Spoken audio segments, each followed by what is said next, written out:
안녕하세요, 최재현 변호사입니다. 오늘도 제가 예전에 했던 사건 중에서 시사적으로도 좀 이슈가 좀 되고 도움이 될 만한 사건 소개해 드리려고 합니다.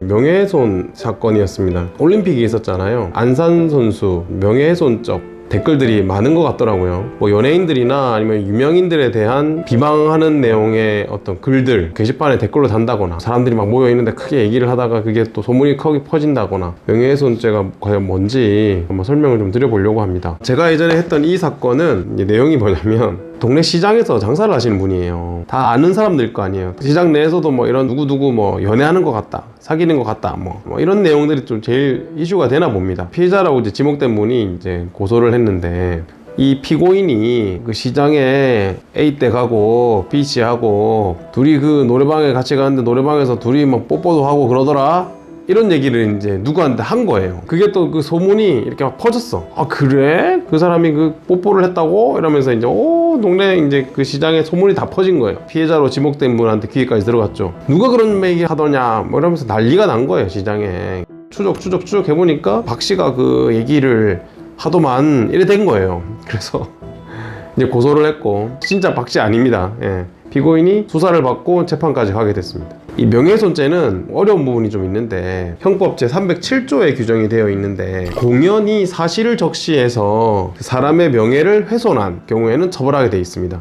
널리 사람들이 다 알 수 있는 이런 상황에서 이제 얘기를 하면 퍼져나가니까 명예가 훼손된다, 처벌을 하게 되는 규정이거든요. 근데 이 공연이라는 것도 참 어렵습니다. 어느 정도 사람이 있어야 이게 공연성이 인정이 되냐, 2명 있는데 얘기하면 공연성이 인정되냐, 4명 있는데 가서 얘기하면 인정이 되냐, 논란이 많이 있습니다. 공연성을 판단하는 기준으로 전파 가능성이라는 법리를 가지고 와요. 굉장히 논란이 많습니다. 좀 어려운 부분이긴 한데, 한 명한테 얘기를 하더라도 쉽게 다른 사람들에게 확 퍼져나갈 가능성, 한 명에게 얘기하더라도 전파 가능성이 인정되면 명예훼손으로 처벌할 수 있다라는 기준을 가지고 있고요. 이 사건도 이 피고인이 한 명한테 얘기한 거예요. 시장에 있는 같이 일하는 한 명한테다가. 실제 한 명한테 얘기했더라도 이제 퍼져나갈 가능성이 있다고 인정해서 처벌받는 경우가 많이 있습니다.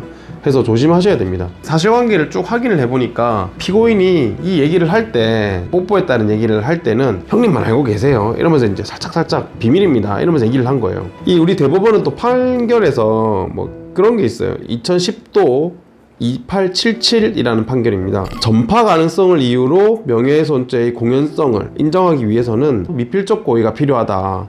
전파 가능성에 대한 인식, 얘기를 할 때 이 얘기가 전파 가능하겠구나 라는 것에 대한 인식도 필요하고, 또 나아가서 전파 가능성을 용인하는 내심의 의사가 있어야 된다.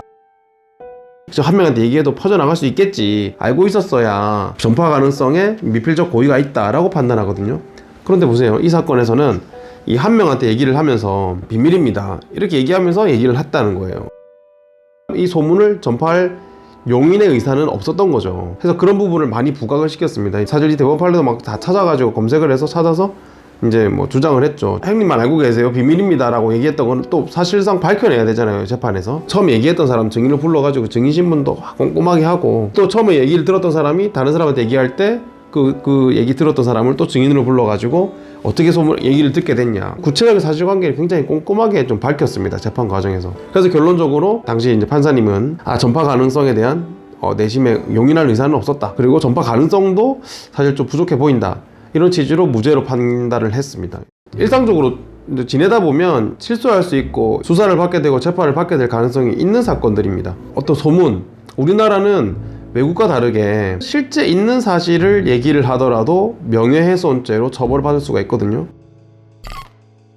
그러니까 실제 사실을 누군가에게 얘기를 하더라도 그 얘기가 다른 사람들에게 막 널리 퍼져나갈 가능성이 있다, 이러면 명예훼손이 인정될 여지가 있는 겁니다. 지금 정말 조심해야 되고, 만약에 이제 명예훼손 때문에 이제 만약에 재판을 받게 되거나 수사를 받게 된다 하면은 혼자서는 사실 수사기관에 조사를 대응을 하기가 참 쉽지는 않습니다. 그리고 명예훼손죄는 반의사 불벌죄라고 해서 피해자의 의사에 반해서는 처벌할 수 없는 죄예요. 이제 명예훼손죄로 누군가 다른 사람이 고발을 해가지고 조사를 하다가 피해자 입장에서는 아유 처벌을 원하진 않아요 이래버리면 명예훼손죄로 처벌을 할 수는 없는 거죠. 보통은 명예훼손죄 같은 경우는 죄가 인정될 가능성이 많을 때는 합의를 좀 하는 게 사실 좋을 수도 있습니다. 합의를 하게 되면 처벌 의사가 없다 수사를 더 하지 않거든요. 그러니까 뭐 명예훼손죄와 관련해서는 이런저런 쟁점들이 여러 가지가 있습니다. 지금도 굉장히 많이 일어나는 내용들이잖아요.